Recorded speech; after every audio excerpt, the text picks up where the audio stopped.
Oh, there it is. Okay. So we'll begin with a few prayers. To invoke the Lord into our hearts, the blessings of Srila Prabhupada, so that we can understand these great texts of Bhagavad Gita, the divine words of the Supreme Personality of Godhead. Om Aganatamidandasya Dhananjana Shalakaya Chashurvindamina Tasmai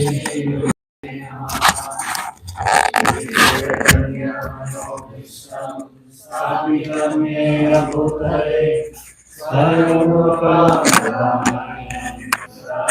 Sarvabhutam Vandeham Shri Guru Shri Yuta Paratama Shri Guru Vaishnavamscha Shri Rupam Sarvatatam Sahagana Raghunatam Vitam Tam Sajivam Sarvetam Sarabhukam Harijana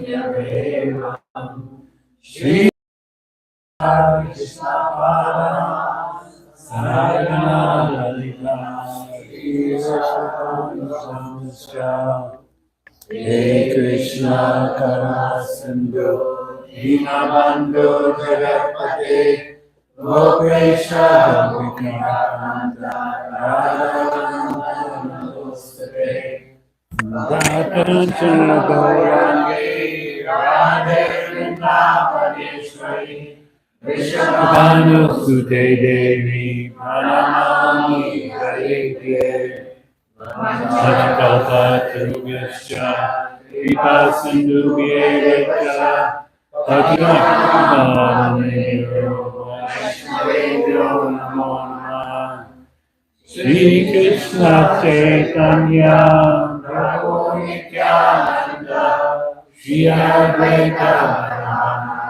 Shri Vasani Gaura Hare Krishna, Krishna Krishna, Hare Hare, Hare Rama, Rama Rama, Hare Hare. Om Namo Bhagavate Vasudevaya. Om Namo Bhagavate Vasudevaya. Om Namo Bhagavate Vasudevaya.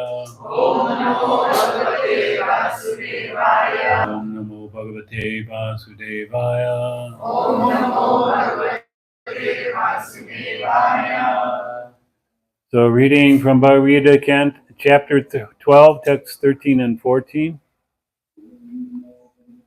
So we'll all chant on this one responsively.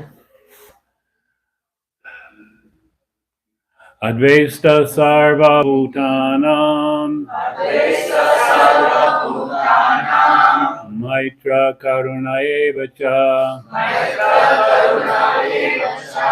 Nirmamo Nirahankara Samadhuka Sukha Shami Santushta Satatam Yogi Yatatma Drida Nischaya Mayarpita Mano Buddhir Yomad Bhakta Same Priya Advaita Sarva Bhuktanam Maitra Karuna Evacha Nirmamo Nirahankara Samadhuka Sukha Shami Santushta Satatam Yogi Yatatma Drida Nischaya Mayi Arpita Mano Buddhir Yomad Bhakta Same Priya Advaita Sarvabhutanam Maitra Karuna Evacha Nirmamo Nirahankara Samaduka Sukha Shami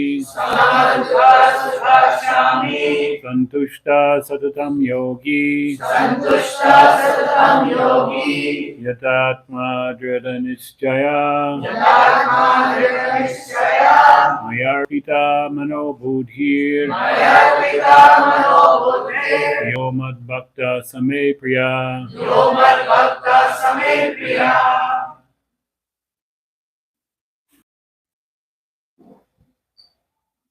Anyone want to chant? Oh, sorry, I moved too quick.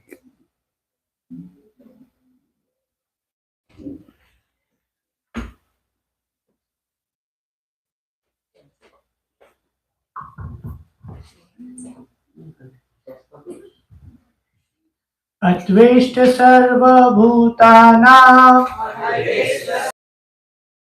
Maitriya karuna kevacha Nirmamo nirahankara Samadukha sukha shami Santushta satatam yogi Yata dhrida nischaya May arpita mano buddhir Yo mad bhakta same priyaha.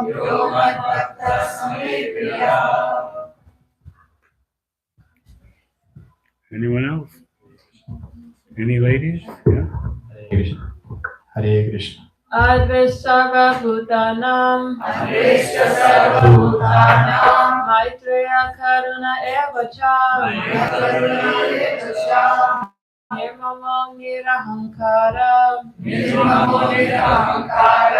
Samaduka Sukakshami Santushta Satatam Yogi Yatatma Drita Nischaya Maya Pitta Manobhutir Yomad Bhaktam Samekriya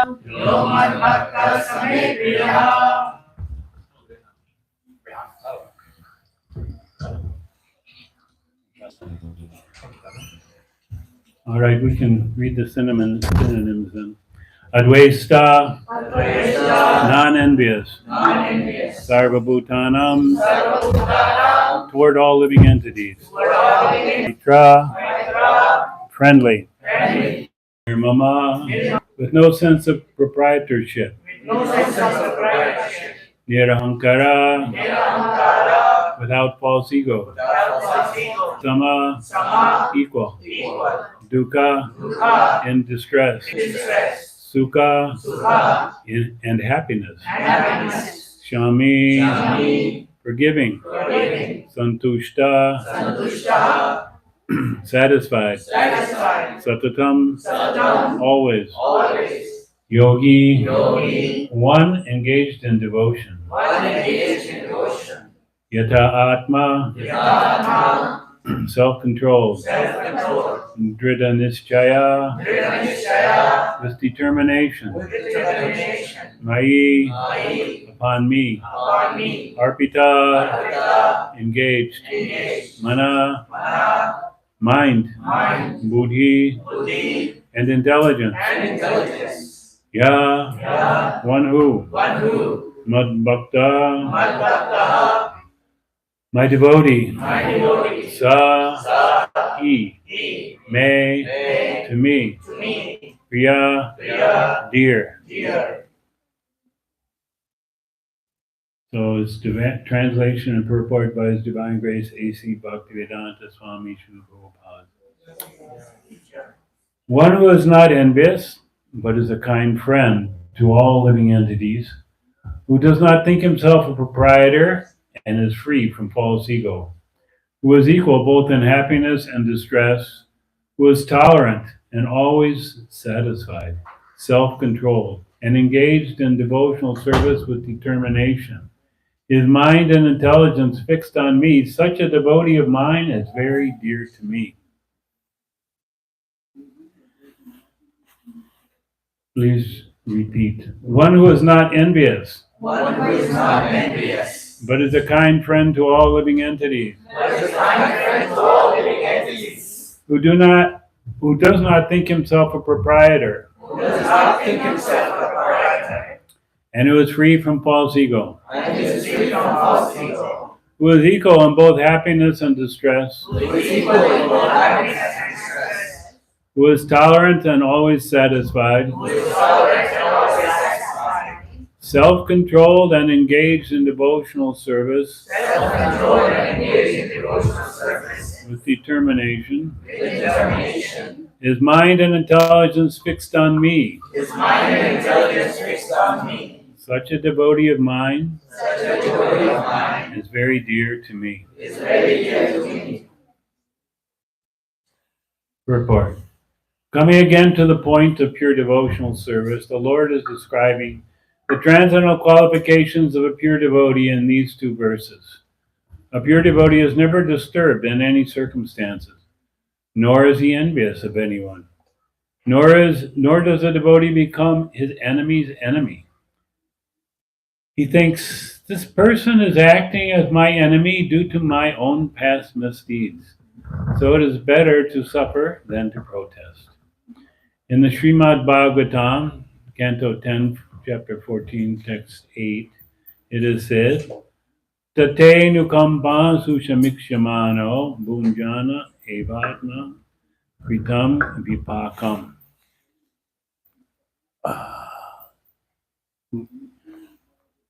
Whenever a devotee is in distress or has fallen into difficulty, he thinks that it is the Lord's mercy upon him. He thinks, thanks to my past, my misdeeds, I should suffer far, far greater than I am suffering now. So it is by the mercy of the Supreme Lord, I am not getting all the punishment that I am due. I am just getting a little by the mercy of the Supreme Personality of Godhead. Therefore, he is always calm, quiet, and patient, despite many distressful conditions. A devotee is always kind to everyone, even to his enemy.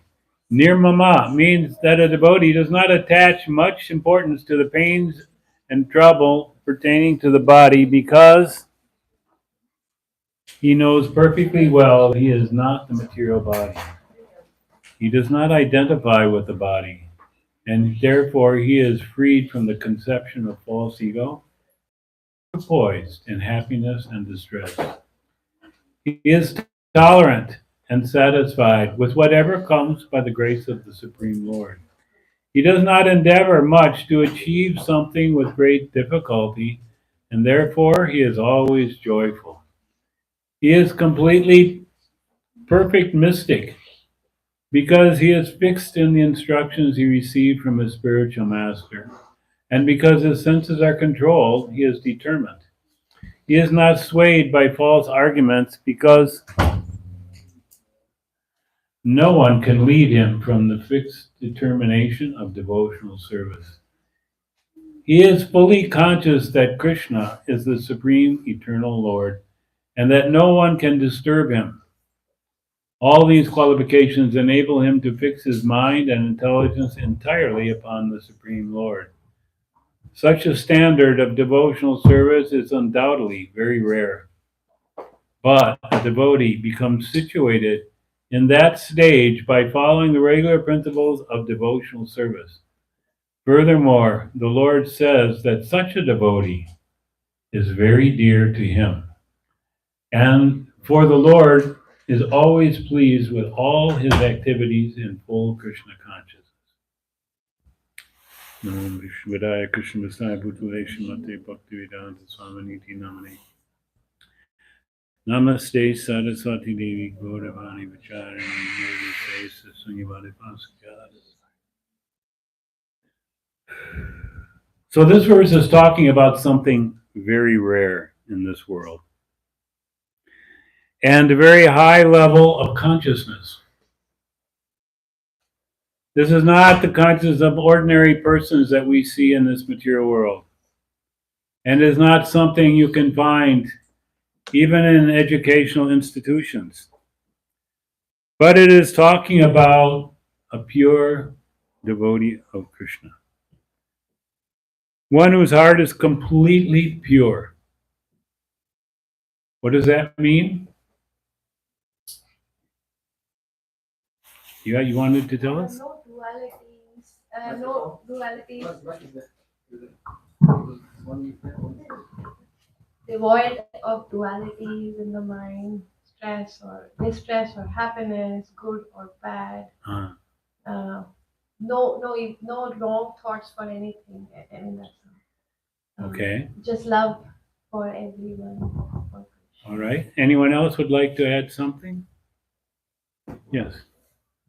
He loves Krishna Okay. purely, exclusively. Okay. So let's look at a more deeper explanation. And that is, he has no motives in serving Krishna. He comes to serve Krishna.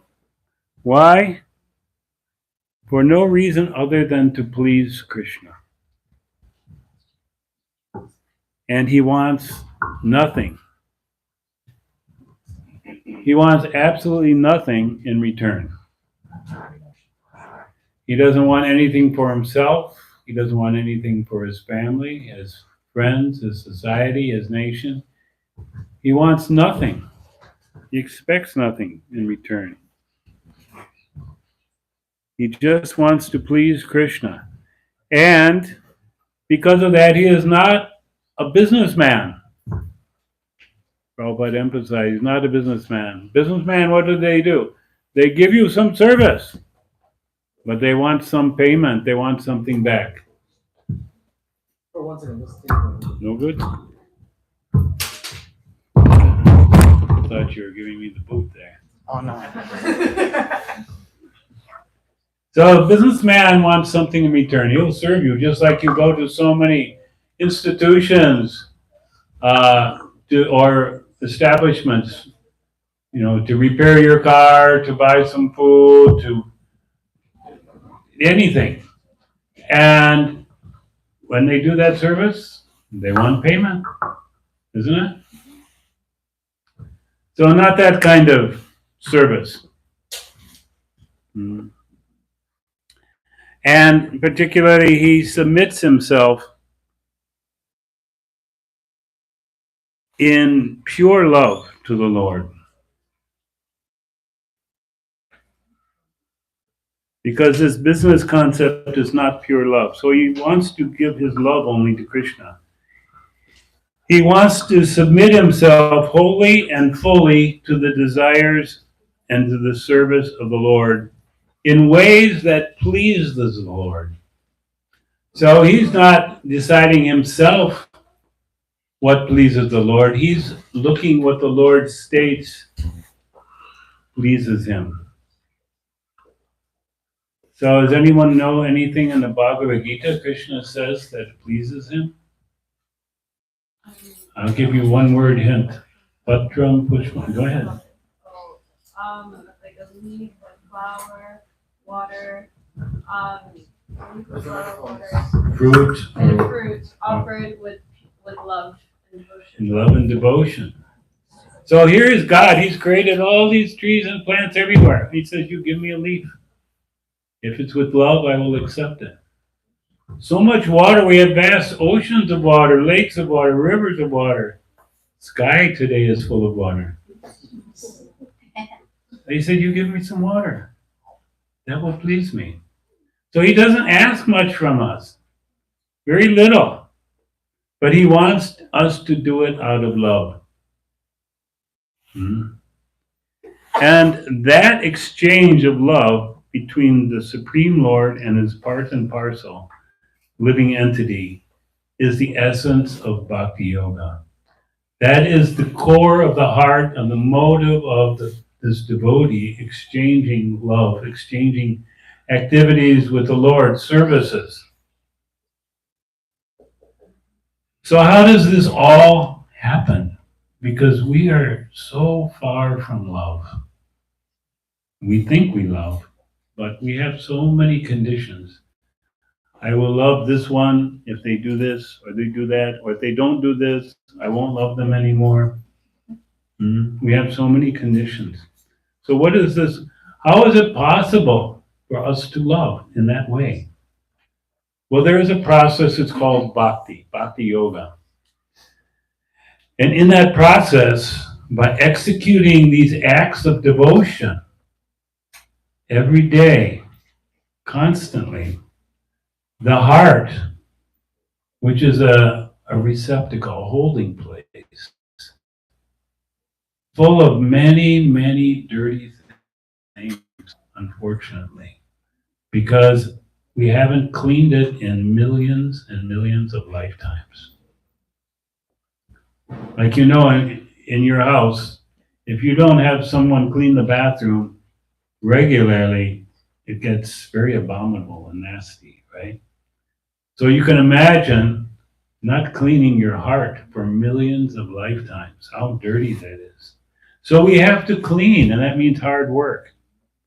So how does this happen? This cleaning. It is the process. First of all, we have to develop what's called faith. We have to have some faith. We hear from the devotees, we hear the chanting of Hare Krishna, we hear from the Bhagavad Gita, and we think, this is interesting, this is very attractive. These people look happy, they look satisfied. What is this about? What is this Bhagavad Gita? So many nice instructions. So then we become a little inquiring. And then we hear the chanting of Bhagavad Gita, we hear the chanting of the Hare Krishna mantra, and we go back and forth hearing and chanting. It begins to increase that faith. When we do this in this society here, in this group of like-minded devotees, it's not, and I can use this term here, it's not like a Bollywood song. You play it and it's, oh, that's beautiful. No, this is done in the society of devotees, like-minded devotees. And this is the process of what? What is this process called? Can I know? Do you know what this process is called? Chant? To chant in the society of devotees? Sankirtan. Yeah. And that's what Lord Chaitanya came to give us, this process of Sankirtan. So this is the process in this age to cleanse, to get in there and clean that dirty heart that's been sitting there for millions and millions of lifetimes through so many situations. We don't even recognize how dirty a heart is actually. So why do we want to execute this bhakti? Well, we want to have the certain goals and certain benefits. What is the first thing we want? Anyone want to guess? Make a venture? Krishna's mercy. Before that. Krishna himself. Before that. We want to be free from suffering. That's our first goal. We want to be free from all suffering. So this can happen, and very quickly in devotional service. It's one of the first results of serving Krishna, chanting his name, to become free from suffering. And what is the next thing we would like? You may know. I'm sorry, I pick on you a lot. No. Subhada.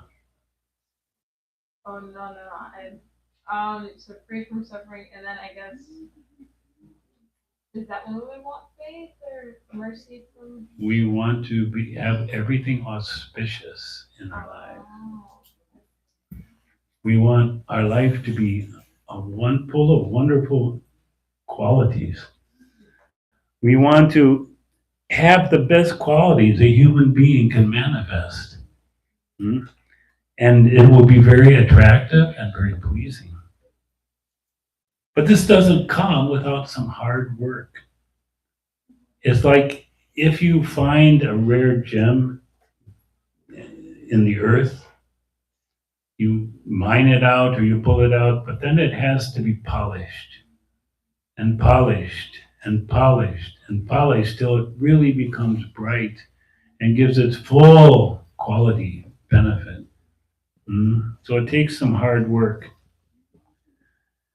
So first thing we do is we have to have a suitable environment, a suitable lifestyle for all these good qualities to develop. If our heart and our activities are full of greed and lust and anger and envy, that's too much wrong things. We want a heart that is very becoming pure. So we have given us, so fortunately by Srila Prabhupada, for us fallen souls of the Kali Yuga, 4 principles: no meat eating, no gambling, no intoxication, and no illicit sex. And then Prabhupada said, now, here's the polishing. You chant 16 rounds of the Hare Krishna mantra every day. Then the polishing begins. But while you're polishing, don't do it wrong. You have to avoid the 10 kinds of offenses. Because in the polishing, if you polish wrong, then you won't get the shine, right? You have to avoid offenses. So that comes also. And then this is all that's required just to practice sadhana bhakti correctly and effectively. Because now you're practicing bhakti, we want to get the result of bhakti. First result, freedom from distress, and then a life full of auspiciousness, full of auspicious qualities, but it has to be done correctly. It's like sometimes every week my wife and I, we go to University of South Florida and we meet with students and try to teach them Bhakti Yoga. And we tell them you have to actually practice Bhakti correctly. It's not a whimsical thing. It's not something that I decide what it's like. But this happens, why? People take to Bhakti, but there's an element there that puts a block, it puts a cover. Pride. What would that mean, pride? Well, first thing is we're proud that I understand everything. I don't need any help. I don't need anyone to advise me what to do. I can just see everything. I know what's required. But that's not true. We can't see ourselves. So we require a teacher, a guide, someone who will show us how to practice bhakti. For me specifically, what I have to do may be slightly different than what you have to do and what you have to do. Because I have my own history. I have my own attachments. I have my own incorrect desires, my own dirt to get rid of. Little different flavor, each one of us, because we've lived here for how many years? Millions and millions. And so many. Oh, did he go to sleep? He's gone to sleep. That's what people do. They come to this material world, and instead of serving Krishna, they go to sleep. And then they just imagine how they're enjoying. But in reality, they're suffering again and again and again. They're just suffering. This is a special button. This is your bhakti button.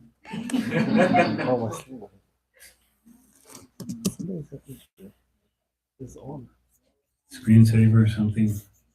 Anyway, we've already covered the purport, so we're just going on. So We have to practice and practice correctly so that we become clear, clean. As the heart becomes clean, then natural symptoms, the natural love can become manifest from the heart. The heart actually contains the essence of love for Krishna. Every one of you have that in your heart, that potential to love, but it's covered. So we don't see it, we can't manifest it. But this is the uncovering, the polishing process to bring this out. But this pride gets in the way. We're proud of our body. Look at my body, I'm so intelligent, I'm so strong, I'm so capable, I have this and that. We're proud of our mind, we're proud of our intelligence. And we're just proud that we don't need help of anyone else. In fact, not only do I not need help of anyone else, but I am so qualified, I can see everyone's faults. I can see what everyone's doing wrong. That's why they're having trouble. I'm doing fine, they're having trouble because I can see all their faults. So this fault-finding tendency becomes prominent, where we see the faults of others and not our own. That is due to pride. So many dirty layers of contamination in the heart. So we need this help. We need lots of help to navigate through all these different situations. Like I'm sure many of you could say, 10 years ago, you could not predict what's happening in your life now. So life has many twists and turns, many experiences, many situations, some good, and too many are not so good. So how do you face them? What is the preparation? What is the support we have? We need support. As we can see, even famous politicians, all their money doesn't save them from all their faults. Movie stars, any famous person, money doesn't save you from your faults. Family members can rarely completely save you. They may want to help you, but they can't completely save you. We have to take shelter of a competent person. A person who himself has already perfected his life. So then he is able to give us that quality of help that we're looking for.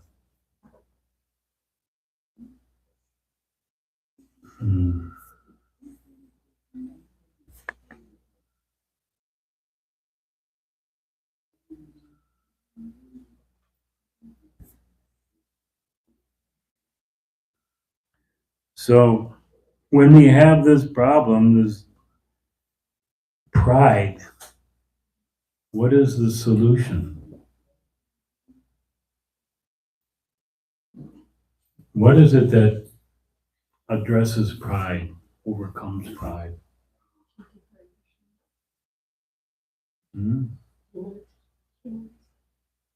Lord Chaitanya spoke of this directly in his guidance how to chant Hare Krishna.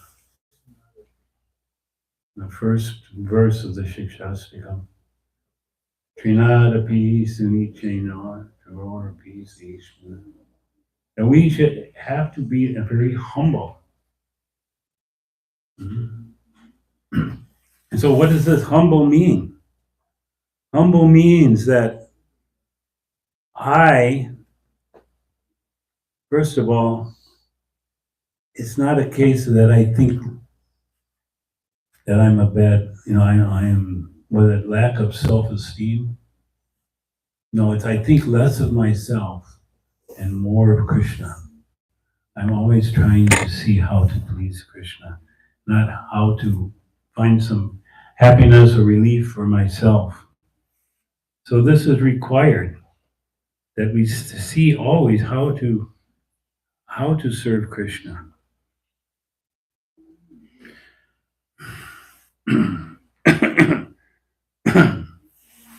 And in that stage, like this Bhagavad Gita verse addresses, we have to ready to offer all respects unto others. So it's not simply some word, some theory, but we have to respect everyone, even those who may not be devotees of Krishna. We have to give that kind of respect to everyone. To appreciate. Why? Because they are also parts of Krishna, just as we are. They are also capable of loving Krishna, just as we are. Even the little worms in the ground, when they're living beings. They're capable of all these things. That's the capacity. But myself, what am I? I am insignificant, very minute, and very rebellious. I did not want to follow Krishna for so many lives. Now, by the grace of a highly elevated spiritual personality, my eyes are a little bit open. And I can begin to see, oh, what a big mess I'm in. What a big job has to be done. I am not okay. I am suffering. But then we can see Krishna. Although I feel that I'm lost, I'm confused, I can see I'm self-centered, an illusion, and I'm always suffering. And I practically don't even know who I am. I don't know. So this teacher, this guide, great spiritual personality, shows me all these things, who I am, how I'm meant to use my time, my life for the best benefit, the topmost benefit.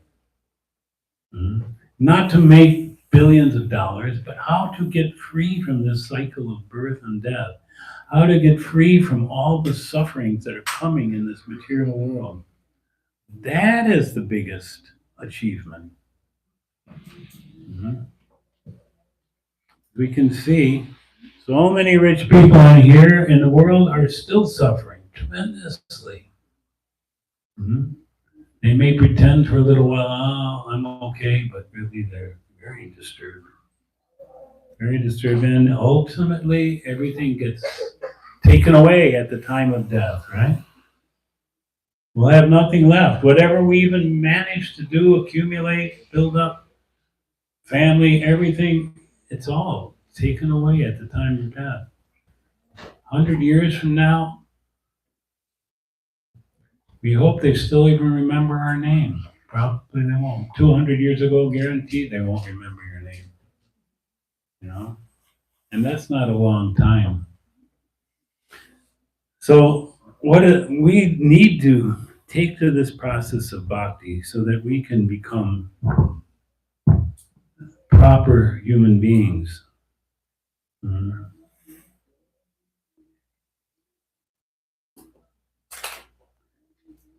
Otherwise, we'll be stuck in situations that when difficult things happen to us, what do people say? Why did God let this happen to me? You get in a car accident, or you get some disease, or you have some loss. Why me? What did I do? God, why did you send this? Everyone complains. Every religious institution has to answer this. Why me? Why am I suffering? Why did God give me these sufferings?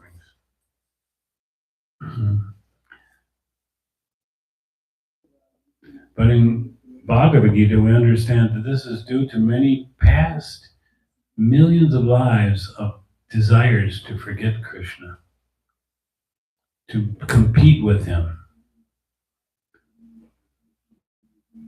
That I am as important and powerful as Krishna. This is the tendency of the living entity. So we want to become free from that We want to learn how to please him and expect nothing in return.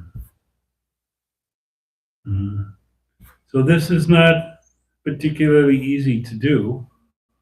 I don't want to discourage you because there's so many benefits along the way. Like some of you know, like even if you come and you attend a festival and there's a beautiful kirtan, immediately your whole mentality is lifted up. And you feel now, I feel very happy, I feel very peaceful. So it's not hopeless. We have all these experiences, but we have to keep working and need get the proper help to do so.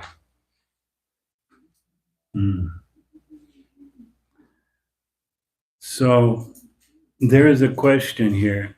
Not a question, but there's an important thing to understand about humility. That humility is deeply connected with love. When humility fully matures, then love unfolds without limit. That's a very, very deep statement to contemplate. So I'll repeat it. When humility fully matures, love unfolds without limit. So we see humility and love acting in a relationship in which each is both a cause and effect. So humility deepens the love, and the love causes deeper humility. So that's why it is so important that we develop this humility. And humility cannot remain if there is this pride, this false pride.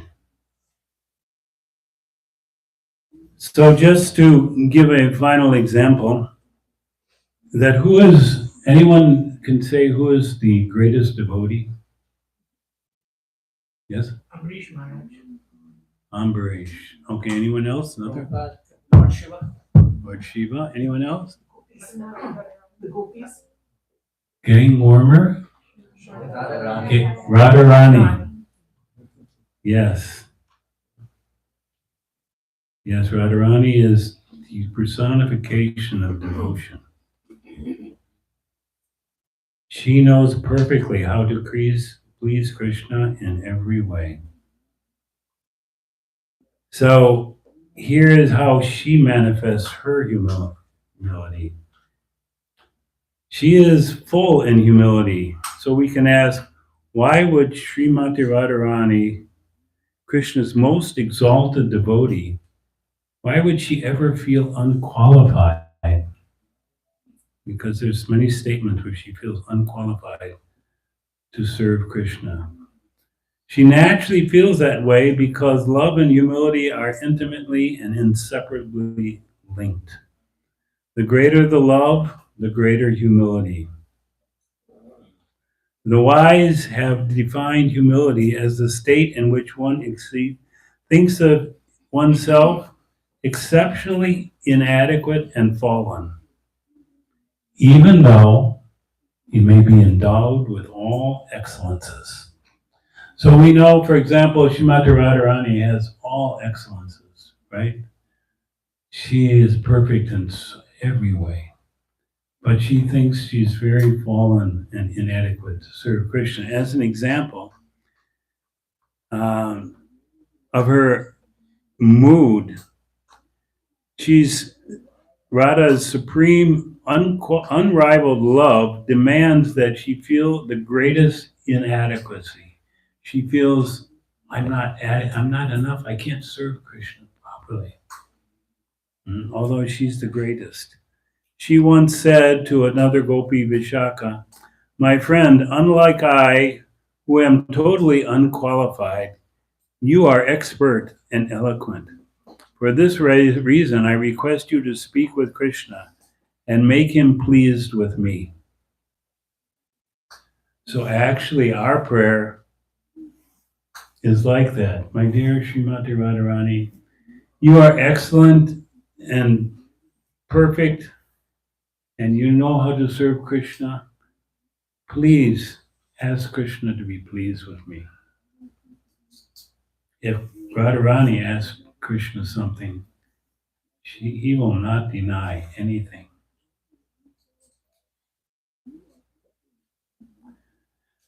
So let me stop here and ask if you have some questions or comments or, yes. So I have a question on the last part. Explain, Prabhuji.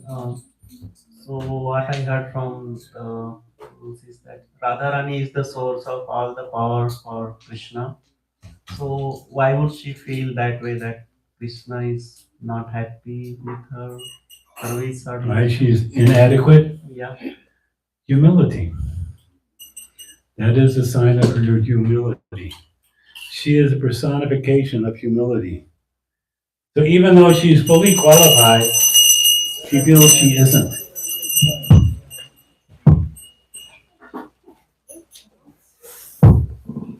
We know even in the material world, if an important person starts telling you how qualified he is,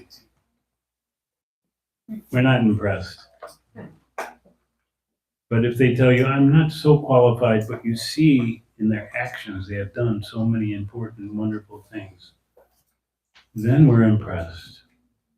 Then we see that humility. But Radharani exemplifies this to the maximum. So we can try and follow that, feel ourselves unqualified, unfit to serve Krishna, but begging for help. Okay? Other question? You have a question? Someone is there? The mic is floating around, but no one is accepting. You mentioned that Hare Krishna Prabhuji. You mentioned that love and humility are connected. Yes. So, I'm not able to understand the connection. So true love cannot stand with false pride. You must love me because I am great. That doesn't work. When I say I am inadequate, but still I want to serve you. Very attractive. Radharani never puts herself out as being the great devotee, although she is. And this attracts Krishna. All her qualities attract Krishna.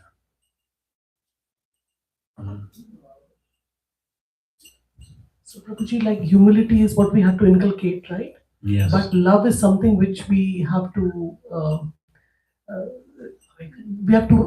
make sure that we love Krishna. You have to let it blossom in the right way. Yeah, but then when these qualities come in us, like humility and less pride and all that, then we will be more lovable and towards devotees and Krishna. Yeah, you will become more attractive. There's a strong to Krishna. connection. Okay. Krishna will be more attractive to you because we're simply talking about all these things because what does the verse talk about? A pure devotee and how they're very dear to Krishna because they're very humble. Lord Chaitanya insisted, Trinadapi Sunichena, just you have to be very humble. Why would he pick all that? Maybe he'd say, oh, you should be rich, you should be powerful, you should be, no, humble. Humble. Thank you, Prabhuji. Because who are we really? We're insignificant spark. Maybe this life we have some opulence or some special something. Next life, gone. Do we really have it? No. Here it comes and goes. The soul is very tiny, insignificant. But Krishna loves us. And he's waiting. When will we love him? That's what he wants. He's waiting patiently, life after life. When will they turn towards me with love?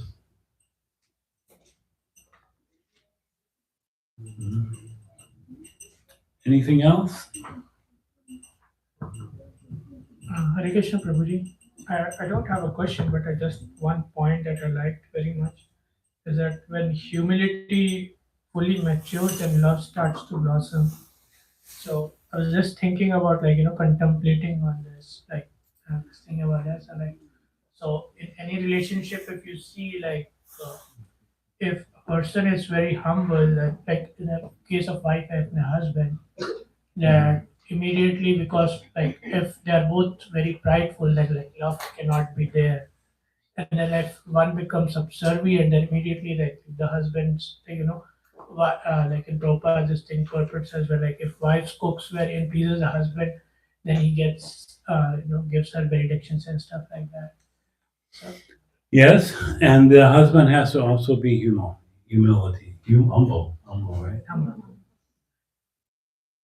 Otherwise, makes the relationship very difficult, very oppressive. You know, what do they say? Narcissist, narcissist. That he thinks of himself first before others. That doesn't attract Krishna. Even Krishna is full of humility and tolerance. Tolerance. What was it? How many times did Shishupal defame him? 101. Yeah. So many times. I mean, they weren't just ordinary criticisms. These were pretty nasty, right?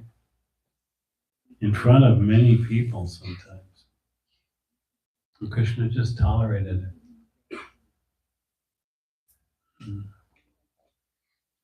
So Krishna also has these qualities.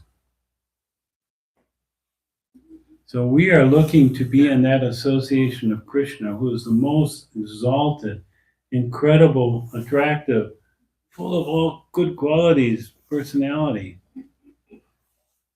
How will I be qualified to be in his association? Not just the way I am. I have to be the right, I have to be attractive. I have to fit in there.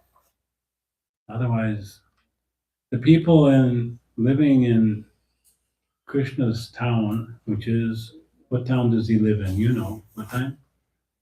Vrindavan, exactly. So Krishna lives in Vrindavan, and everyone in Vrindavan, what do they feel? What do they want?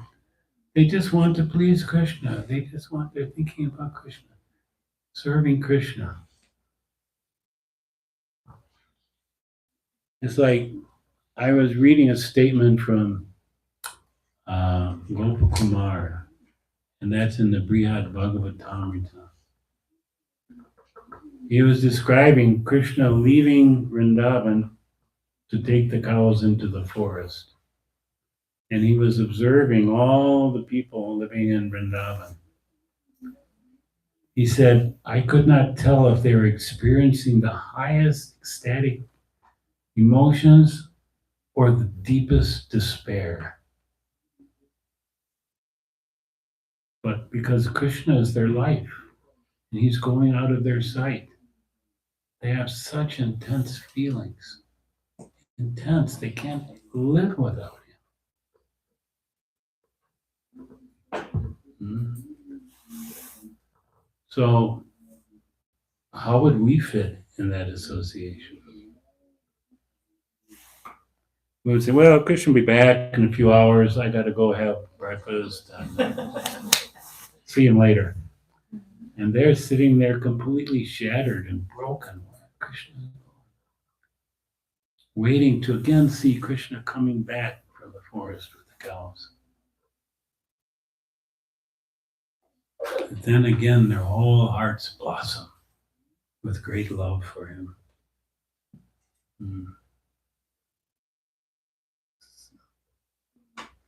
Anyway, any more questions? Prabhuji, I have one more question, continuation to that. So sometimes, Prabhu, as a new devotee, we just it happens that some we see that you're all us are following regulated principles and everything, and then from outside people where we work with all these things. So sometimes it just happens that we see themselves as inferior because they are not doing bhakti and things like that. and that like a pride develops in us that, oh, see, I'm chanting and I'm following the regulative principles and everything. So like in that kind of time, how do you like see the humility in us, like develop humility in us, so that we don't like even unintentionally do jana prat, means like towards outside people. Interesting question. Yes, we want to have the right sentiment. First of all, we don't want to imitate them. We don't want what they want. But we look at ourselves and say, how long have I been a devotee? And just before that, I was just like them. And if whoever helped us contact Krishna, if they had felt that way, who is this person? He's not a, where would I be now? If no one had been compassionate on me, I would be in the same position. And that would be tremendous suffering. So we have compassion on them. We don't intermingle with all their nonsense activities, but we have compassion. Mm. Anything else?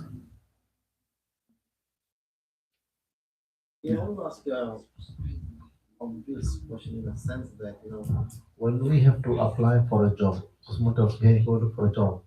So I cannot just go on the street to for a job. I have to prepare a resume first, Mm. and then submit the resume online or somewhere else, wherever I think I'll get the job. Then I have to prepare for the interview and this thing. So now, based on the subject of humility, now become humble. Or how do we become humble? Is When you're applying for a job? no. That was giving an example. When you apply for a job, there are steps to be followed to Yeah. get a job eventually. And if I don't get a job, I know I missed something here, right? Now, coming back to the subject of humility, how do we become humble? Is there a cheat sheet somewhere? Is there a process listed somewhere? Or you can give your highlight from some of your experiences? How everyone wants to become humble for sure, but we may not be having it right. That's why we are. Mm. Well, associating with more advanced devotees,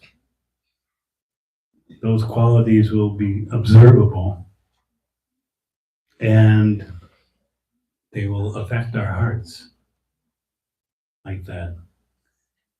And by sincerely following the principles and chanting 16 rounds, humility can blossom. At least if we try to weed out the things that are not humility.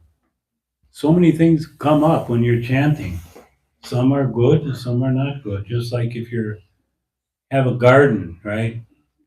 You water, you put the seeds in the ground, you water, only the vegetables and fruits come up? No, everything comes up. So then you have to choose. Oh, we'll keep the vegetables and everything else goes out. Otherwise, the vegetables won't grow properly. So when we see things that are not in line with devotion, we have to pluck them. What are some of the things? Lust, anger, greed, envy, illusion, so many things. But keep chanting and keep associating with devotees.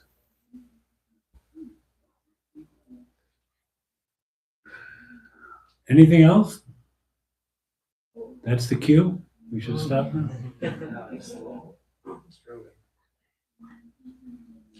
Is it okay? Do I find we can stop now? Oh, 20 minutes. 10 minutes. No, 20 minutes more. We have. 20 minutes more. Wow, you guys got to come up with a lot of questions.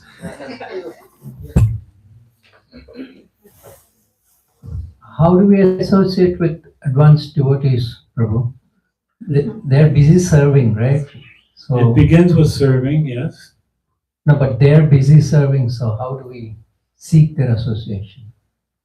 You have to seek it out, definitely, when there's an opportunity. And sometimes people think that only that his name is such and such Swami, he's the only one I should go. There's many more than that. In fact, even what you might think ordinary devotees, if you see them as devotees and treat them that way, be greatly beneficial. There was one devotee in Bengal, you can think about this. He got Lord Chaitanya's mercy. And what he used to do, one of the things he used to do, he used to buy very nice fruit and give it to that devotee. After they would, like mango, after they ate the mango, he would take the skin and the seeds and he would eat that when they weren't looking. And he would do that indiscriminately with all devotees.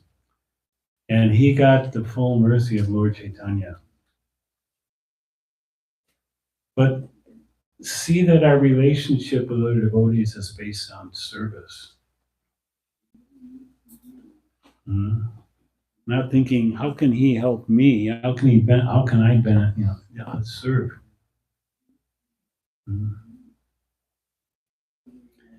And one thing also, one of the first ways to serve a devotee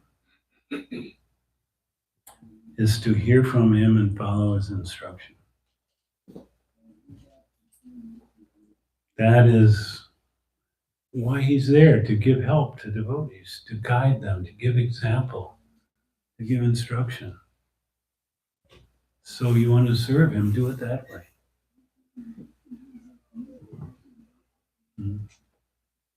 Does that help?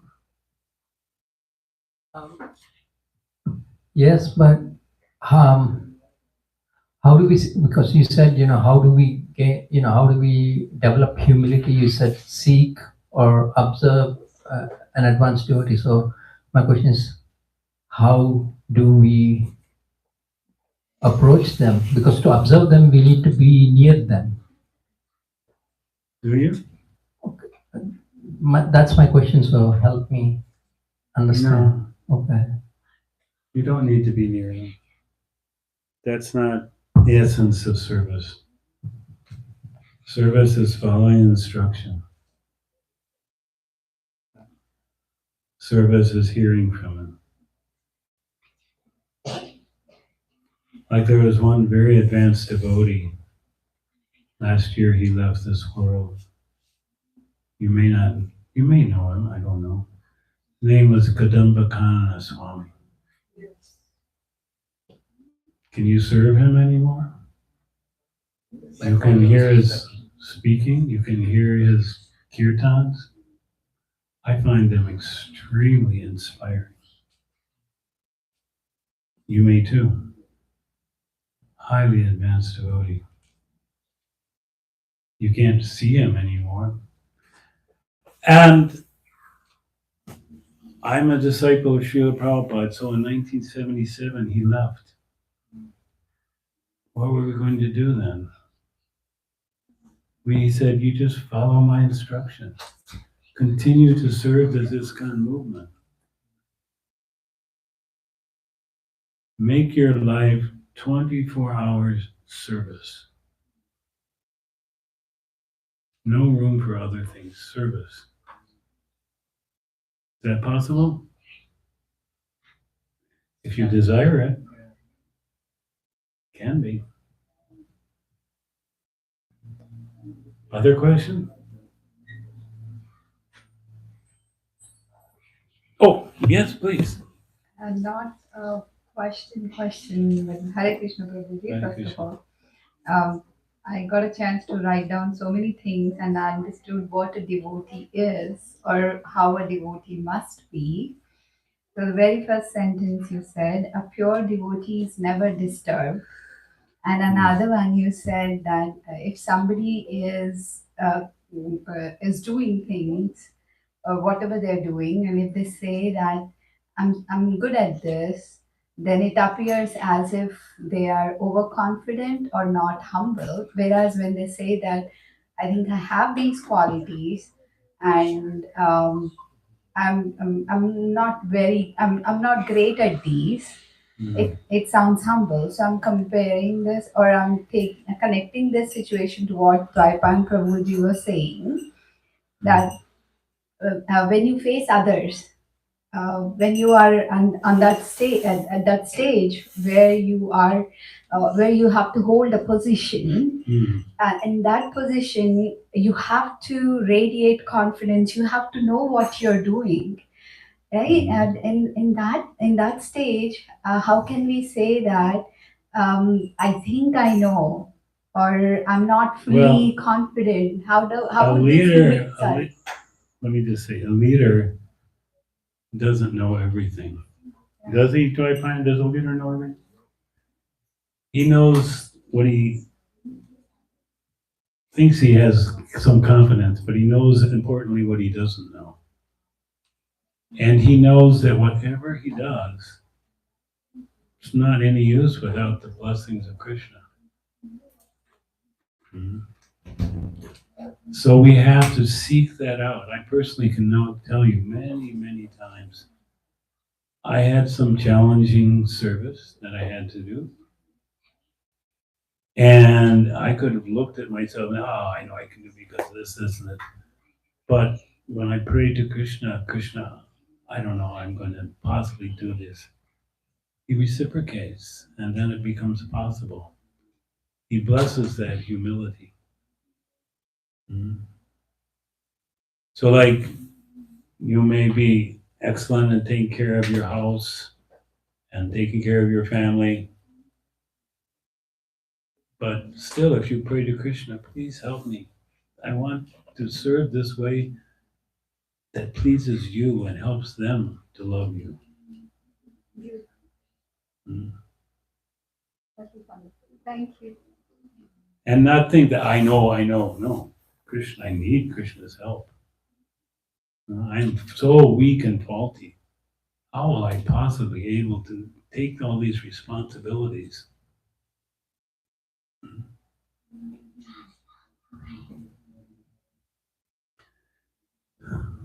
Oh, your question now? Just that. Sure. I guess on that subject, like Krishna blesses humility through prayers, and so I guess like, especially like whenever you like whenever we do still have like a lot of pride inside of us and stuff like that, and we ask, like we see, okay, devotees ask, like they pray to Krishna. You see like in Srimad Bhagavatam, devotees pray to Krishna for these qualities or these certain qualities. I guess my question is, how do you do it from a genuine place? Because you can see it and you can imitate it, but how do you start to, like, does Krishna still reciprocate whenever you are just doing it out of imitation and you're like, okay, I want that, but I'm not really like 100% on board with that, or does it have to be like purely genuine? And how do you get to that? You can only offer what you have. So we can follow the great devotees in the Bhagavatam, but we can't imitate them. We can't imitate them. That would be disastrous because we're not on that level. Would you like to imitate Prahlad Maharaj and be thrown in a pit of snakes? No. What would you do? Help, get me out of here, But Prahlad was totally unfazed by it. Thrown off a cliff. So many things. Can't imitate that. But we face our own challenges and we can pray, please, Krishna, help me. Realizing, what does Krishna say in the Bhagavad Gita? That he is the doer, not you. He is the doer. So if Krishna wants something, then it happens. If he doesn't want it, will it happen? No. So you have to pray in that mood. Krishna, if it pleases you, please help this be successful. Show me how to please you by this activity. What is it you do that you engaged in now? What is your occupation? You're a student? What is it? Oh, yeah. You're a student. What do you study? Biochemistry. Biochemistry. How much do you know about biochemistry? Not very much right now. Not very much.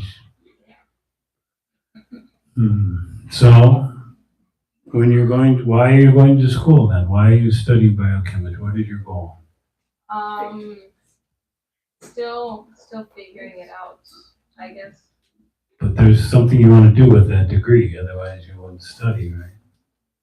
Yes. So then you pray to Krishna, please help me so I can learn what I need to do, that I can do these. Because even studying is difficult, right? So much hard work, concentration, so much you have to learn. How is it possible to learn so many things? Who are we? Kali Yuga, living entities, we forget so many things. And we can't understand so many things. So we need Krishna's help. And when you see that Krishna has put you in that position as a student right now, and you are doing what Krishna wants you to do because you prayed to him, then you can see, I am not serving these teachers. I am serving Krishna, and they are just representing him. If I please them, I know Krishna will be pleased. If I study hard, understand the lessons, then Krishna will be pleased. That's bhakti.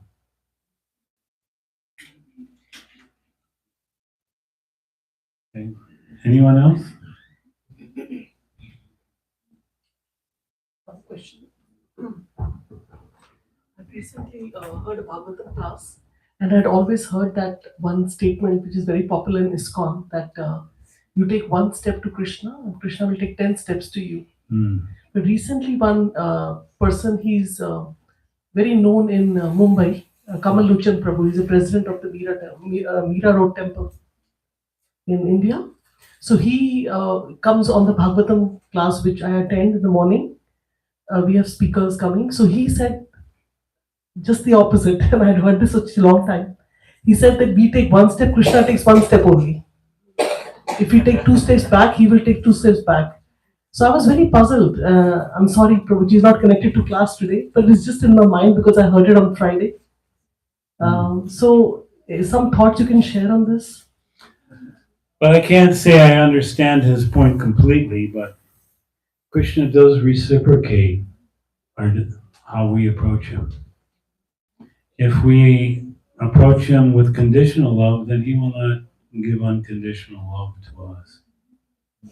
If we step away from Krishna, Krishna says, okay, it's your free will. You can step back. I won't interfere. Sometimes devotees say, why Krishna doesn't make me surrender? Free will. You have to freely decide to serve Krishna. And the more deeper level, till you can serve Krishna 24 hours a day, then Krishna will reciprocate, like it goes in this verse. So it's kind of on the equal level. It's what level? It's on the equal footing, like we do. It's not like we are doing a little bit and Krishna will do a lot. Oh, yeah. If we're expecting Krishna's going to carry the load, No. that's not right. We work as if everything depended on us, but we know that everything depends on him. Yes, Prabhuji. And also some pride comes in when we hear the statement that if we take one step, oh, it's okay, we're just taking a tiny step. Krishna, and he will take 10 steps towards me and help me. So that's kind of I was never able to contemplate on this statement. But when I heard, Yeah, you have to see your own mood. You know, I mean, it's a nice statement. Krishna takes 10 steps toward you, but what is in your heart? You know? That's amazing. I will only enchant 2 rounds today. Krishna will take it as 16. No. We have to do our part. Thank you so much.